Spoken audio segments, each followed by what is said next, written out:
Welcome all of you to our channel Lab Tech Guru. If you are new viewers on our channel, then you must share and subscribe our channel and don't forget to press the bell icon.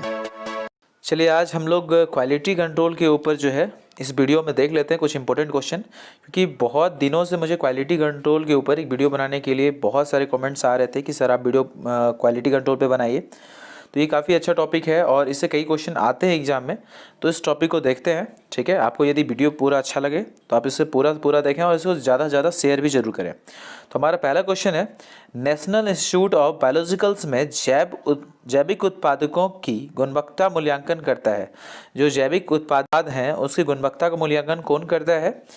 तो यहाँ पे कुछ जो option दिए गए हैं, तो भारत में दवा नियंत्रक उत्पादन, भारतीय फार्माकोपियो आयोग, ये दोनों या इनमें से कोई नहीं। इसका राइट आंसर हो जाएगा ये दोनों, यानी भारत में दवा नियंत्रण उत्पादक और भारतीय फार्माकोपियो आयोग, ये दोनों जो है जैविक उत्पाद की गुणवत्ता का मूल्यांकन करते हैं। यदि मैं इसे इंग्लिश में बोल दूं इस क्वेश्चन को, तो national institute of biologicals quality evolution of product. ठीक है, ये कौन करता है? तो drug controller production in India और जो हमारा फार्माकोपिया कमीशन है इंडिया का वो। ठीक है, फार्माकोपिया कमीशन ऑफ इंडिया, ये दोनों करते हैं। ठीक है, चलिए अब नेक्स्ट क्वेश्चन देख लेते हैं। क्वेश्चन नंबर 2, रक्त समूह प्रबंधन के गुणवत्ता नियंत्रण के लिए किया जाता है। तो इसको इंग्लिश में मैं बोल दूं इसे, for quality control of blood group management is done. तो ये जो ब्लड ग्रुप का जो प्रबंधन होता है, समूह का प्रबंधन नियंत्रण के लिए किया जाता है। किसके लिए किया जाता है? तो आपके जो ऑप्शन है, गुणवत्ता में सुधार लाने के लिए, रक्तदान, दान दिए गए रक्त की मात्रा में सुधार, या ये दोनों, या इनमें से कोई नहीं।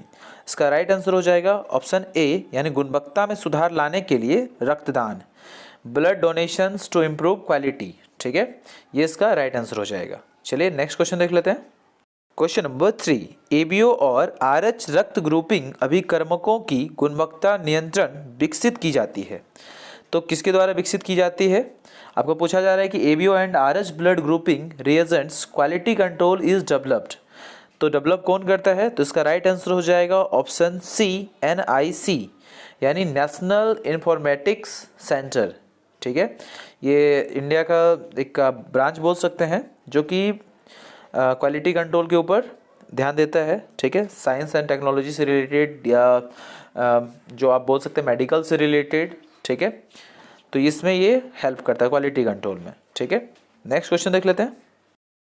क्वेश्चन नंबर 4, रक्त ग्रुपिंग अभिकर्मकों की गुणवत्ता नियंत्रण परख के लिए उपयोग किया जाता है। किसका इस्तेमाल किया जाता है रक्त ग्रुपिंग अभिकर्मकों की गुणवत्ता नियंत्रण के लिए? यानी इसको इंग्लिश में मैं बोल दूं इस क्वेश्चन को, तो quality control essay of blood group reagent used for. आपके ऑप्शन है यहाँ पे आरबीसी निलंबन, sodium hypochlorite, 70% ethanol and the last option is ये सभी।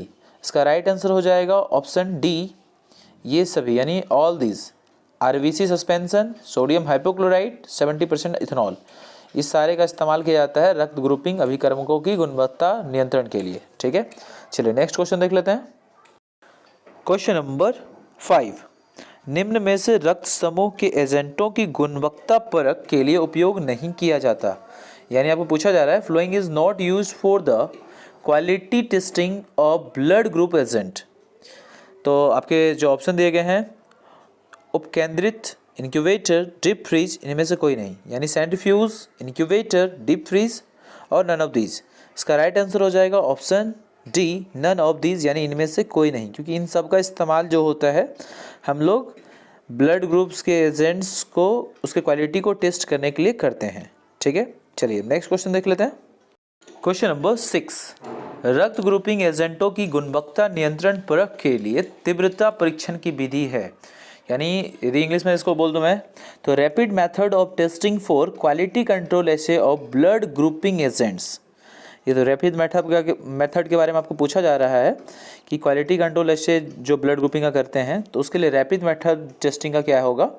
तो इसका राइट आंसर मैं बताता हूँ। इसका राइट आंसर हो जाएगा ऑप्शन ए, स्लाइड मेथड। ठीक है, यानी स्लाइड विधि जो है इसका राइट आंसर हो जाएगा, यानी तीव्रता परीक्षण के लिए हम लोग स्लाइड मेथड का इस्तेमाल करते हैं।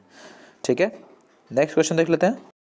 क्वेश्चन नंबर 7, एंटी मानव ग्लोबुलिन अभिकर्मकों की गुणवत्ता नियंत्रण परीक्षण के लिए हेटेरो विशिष्ट एंटीबॉडी का इस्तेमाल हो सकता है? आपके ऑप्शन है हेमोलाइसिस, लाल कोशिका के एग्लूटिनेशन, दोनों, the last option is D यानी कोई नहीं। यानी इंग्लिश में यदि मैं इसको क्वेश्चन बोल दूं, the use of hetero specific antibody for quality control of anti human globulin reagent. इसका राइट आंसर हो जाएगा ऑप्शन सी, दोनों यानी both, haemolysis and agglutination of red cells. ठीक है, चलिए नेक्स्ट क्वेश्चन देख लेते हैं। क्वेश्चन नंबर 8, जो मानव विरोधी ग्लोबुलिन के गुणवत्ता नियंत्रण परीक्षण के लिए किया जाता है, इंग्लिश में मैं बोल दूं इसे तो, which is done for human anti globulin quality control testing. ठीक है, तो उसका राइट आंसर हो जाएगा ऑप्शन सी, ये दोनों यानी आईजीजी और आईजीएम हेटेरोस्पेसिफिक एंटीबॉडी के लिए परीक्षण, और सेकंड जो है विरोधी पूरक शक्ति यानी IgG and IgM heterospecific antibody test. ठीक है, और सेकंड है हमारा एंटी कॉम्प्लीमेंट्री पावर। ठीक है, ये दोनों का इस्तेमाल किया जाता है, आप बोल सकते हैं human anti globulin quality control को टेस्ट करने के लिए। ठीक है, चलिए नेक्स्ट क्वेश्चन देख लेते हैं। क्वेश्चन नंबर 9, गोजातीय एल्ब्यूमिन को संग्रहित किया जाता है। ये गोजातीय जो है ये इसका हो जाएगा बोविन एल्ब्यूमिन। ठीक है, तो बोविन एल्ब्यूमिन को स्टोर किया जाता है, कितने टेम्परेचर पे स्टोर किया जाता है ये पूछा जा रहा है, तो इसका राइट आंसर हो जाएगा ऑप्शन ए यानी 2 to 8 डिग्री सेल्सियस। ठीक है, इस टेम्परेचर पे इसको स्टोर किया जाता है। ये जो बोविन सीरम एल्ब्यूमिन जो होता है, बीएसए भी इसको शॉर्ट में बोलते हैं। ठीक है, ये एक ग्लोबुलर प्रोटीन है जो कि प्राय इसका इस्तेमाल जो होता है हम लोग प्रोटीन कॉन्सेंट्रेशन स्टैंडर्ड के लिए करते हैं लैब में। ठीक है, चलिए अब नेक्स्ट क्वेश्चन देख लेते हैं। क्वेश्चन नंबर 10, रक्त के बैग में गुणवत्ता नियंत्रण शामिल है, यानी blood bag include quality control. तो इसके क्वालिटी कंट्रोल के लिए क्या किया जाता है?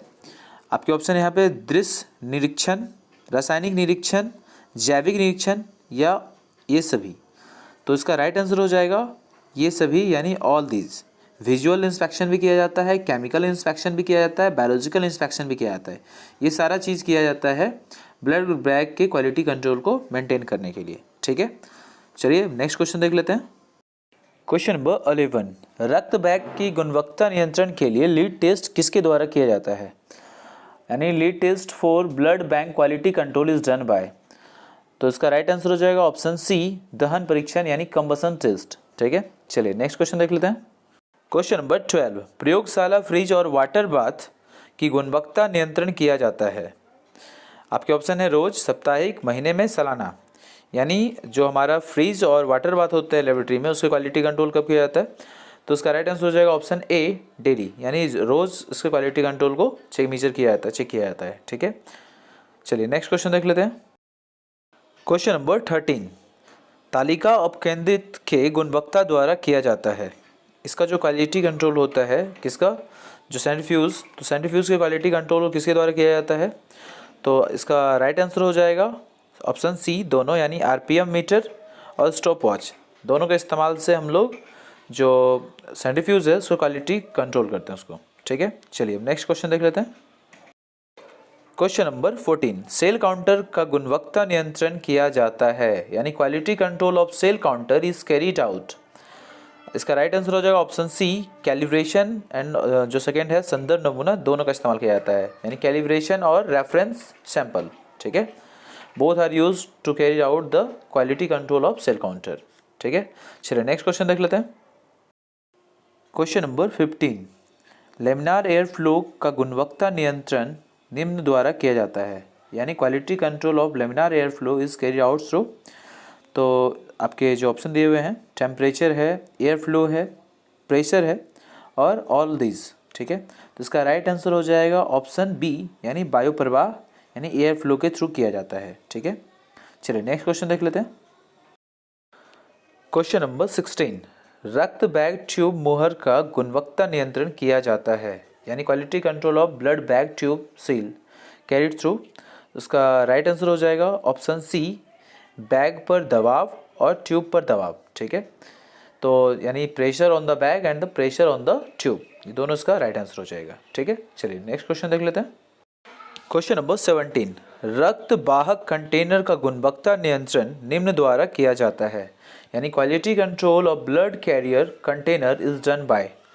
आपके ऑप्शन है यहाँ पे तापमान नियंत्रण डिवाइस, दबाव, वायु प्रवाह, ये सभी, यानी temperature control device, pressure, air flow, all this. इसका राइट आंसर हो जाएगा ऑप्शन ए, तापमान नियंत्रण डिवाइस, यानी टेम्परेचर कंट्रोल डिवाइस। ठीक है, इसका इस्तेमाल किया जाता है रक्त वाहक कंटेनर की गुणवत्ता नियंत्रण के लिए। ठीक है, चलिए नेक्स्ट क्वेश्चन देख लेते हैं। क्वेश्चन नंबर 18, बीएसए सामान्यतः निम्न को निर्धारण करने के लिए प्रयोग किया जाता है, यानी BSA is commonly used for determine. इसका जो ऑप्शन दिया हुआ है, बीएसए की ज्ञात मात्रा में से एक अज्ञात की तुलना करके अन्य प्रोटीनों की मात्रा को ज्ञात करने के लिए, अज्ञात प्रोटीनों की मात्रा ज्ञात करने के लिए, दोनों अज्ञात प्रोटीनों की गुणवत्ता के लिए, या अज्ञात प्रोटीन का प्रकार उसको डिटरमाइन करने के लिए। तो इसका राइट आंसर हो जाएगा ऑप्शन ए, यानी बीएसए की ज्ञात मात्रा में एक अज्ञात की तुलना करके अन्य प्रोटीनों की मात्रा ज्ञात करने के लिए। ठीक है, determine the quantity of unknown protein in the comparison of known quantity of BSA. ठीक है, क्वेश्चन नंबर 19, एफ्रेसिस उपकरण का कार्य सिद्धांत है, यानी the working principle of apheresis equipment is. तो इसका जो आपका सबसे पहले सेंट्रीफ्यूगेशन द्वारा, निष्पंदन द्वारा यानी by filtration, and the third is both A and B, and the last is इनमें से कोई नहीं, यानी नन ऑफ दिस। तो इसका राइट आंसर हो जाएगा option C, A and B, यानी बाय सेंट्रीफ्यूगेशन और बाय फिल्ट्रेशन, यानी दोनों काम जो होता है एफ्रेसिस उपकरण के कार्य सिद्धांत हैं उसके। ठीक है, तो अब यदि हम बात कर लें एफ्रेसिस के बारे में, तो एफ्रेसिस डिवाइस जो होता है वो क्या करता है, अलाउ करता है जो सेपरेशन होता है होल ब्लड का, उसके कंपोनेंट्स का सेपरेशन, तो उसमें ये अलाउ करता है। ठीक है, तो इसको कैसे किया जाता है, सेंट्रीफ्यूगेशन और फिल्ट्रेशन, इसमें दोनों चीज़ उसके मतलब कार्य सिद्धांत में सम्मिलित हैं, यानी सेंट्रीफ्यूगेशन का भी इस्तेमाल किया जाएगा एफ्रेसिस के लिए और फिल्ट्रेशन का भी इस्तेमाल किया जाएगा। ठीक है, चलिए नेक्स्ट क्वेश्चन देख लेते हैं। क्वेश्चन नंबर 21, खून की अलग अलग सेलुलर घटक के अलग होने की प्रक्रिया, यानी जो वो प्रोसेस जिसमें सेपरेशन होगा सेलुलर कंपोनेंट के ब्लड का, तो वो जो प्रोसेस है वो क्या है। तो इसका राइट आंसर हो जाएगा ऑप्शन ए, साइटोफेरेसिस। ठीक है, ये साइटोफेरेसिस जो है एक आप ये बोल सकते हैं एक ऐसा प्रोसेस है जिसमें सेलुलर कंपोनेंट जो होते हैं ब्लड के वो सेपरेट हो जाते हैं। ठीक है, अब यदि हम बात कर लेते हैं बारी बारी से, तो प्लाज्मा फेरेसिस क्या है। तो प्लाज्मा फेरेसिस में क्या होता है कि एक ऐसा प्रोसेस जिसमें कि लिक्विड पार्ट जो होता है ब्लड का वो सेपरेट हो जाता है। ठीक है, या प्लाज्मा सेपरेट हो जाएगा किससे, होल जो हमारा ब्लड सेल्स है उससे सेपरेट हो जाएगा। अब यदि हम बात कर ले एफ्रेसिस के लिए, तो ये एम्फ्रेसिस है, एफ्रेसिस होगा। एफ्रेसिस जो है एक मेडिकल प्रोसीजर है जिसमें इन्वॉल्व होता है क्या, removing of whole blood from a donor या patients and separating the blood into individual component. ठीक है, तो ये सारी चीज़ इसमें पूरा एक प्रोसीजर है कि एफ्रेसिस। ठीक है, जिसमें कि होल ब्लड का रिमूवल भी होगा, किससे, डोनर से या पेशेंट से, और उसमें जो कंपोनेंट है उसका सेपरेशन भी होगा। ठीक है, लेकिन सिर्फ सेलुलर कंपोनेंट यदि बोला जाएगा तब आपको जो है ये साइटोफेरेसिस एक एग्जैक्ट आंसर हो जाएगा। ठीक है, तो आज के लिए बस इतना ही। नेक्स्ट वीडियो में हम फिर से मिलेंगे और भी अच्छी जानकारी के साथ, और भी अच्छे क्वेश्चन जो आपके एग्जाम में आने की जिसकी संभावना बहुत ज़्यादा होती है, वैसे क्वेश्चन के साथ। आपकी जो भी राय हो आप ज़रूर कमेंट बॉक्स में लिखें। आपको जिस टाइप की भी वीडियोस चाहिए आप ज़रूर मुझे कमेंट बॉक्स में अपना सुझाव दें। ठीक है, तो चलते हैं, मिलेंगे फिर नेक्स्ट वीडियो में। Bye bye, take care.